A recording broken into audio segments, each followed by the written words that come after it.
que ce sera plus léger au cours des prochaines secondes. Oui, hein? Et ça va faire du bien. Ce qu'on voit là, c'est des familles qui se sont déplacées à l'Aquarium du Québec. Il y a des activités spéciales dans le cadre de la fête de Pâques. Habituellement, pour la fête de Pâques, on fait des chasses aux œufs. Ben là, on nous propose de les étudier à l'Aquarium du Québec. C'est vraiment la thématique de ces activités qui sont offertes. Alors, on peut tester nos connaissances avec des énigmes, par exemple. OK, Ou je vous encore suis, là. assister à des contes sur les poules de mer. Bref, on est divertis et on apprend. Et voilà le reportage que je vous ai préparé. L'Aquarium du Québec est complètement coco pour le long congé de Pâques. Des activités en lien avec les œufs sont organisées pour l'occasion. On va mettre l'accent sur les animaux qui vont pondre des œufs, comme la plupart des poissons. Puis aussi, même ceux qui pondent pas d'œufs vont quand même avoir des petits cocos, donc des petits, dans le fond, leur façon de se reproduire. La récente ponte des seiches, par exemple, est un bon prétexte pour aborder la reproduction chez les différentes espèces marines.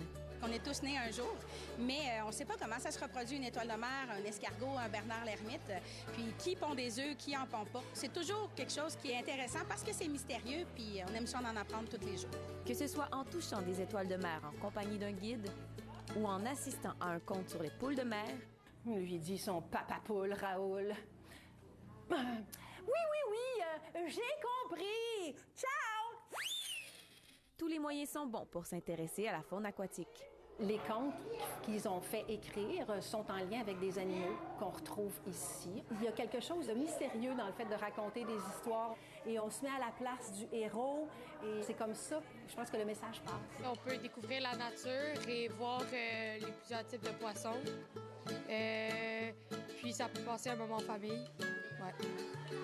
Pareil comme ma sœur.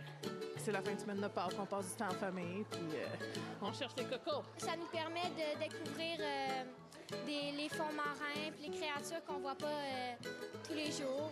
Ça nous apprend des choses, puis c'est passionnant. On passe des bons moments et ces activités-là sont offertes jusqu'au 1er avril prochain.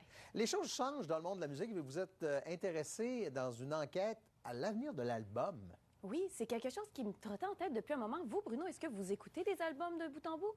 Oui, mais ils sont vieux comme ça.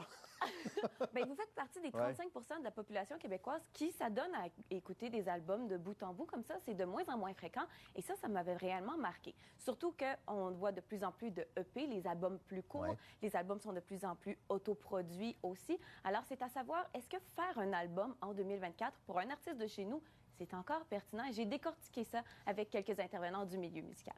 Alors, vous voyez l'adresse qui apparaît à l'écran, puis le code QR très pratique pour voir cette enquête-là. Merci. Merci beaucoup.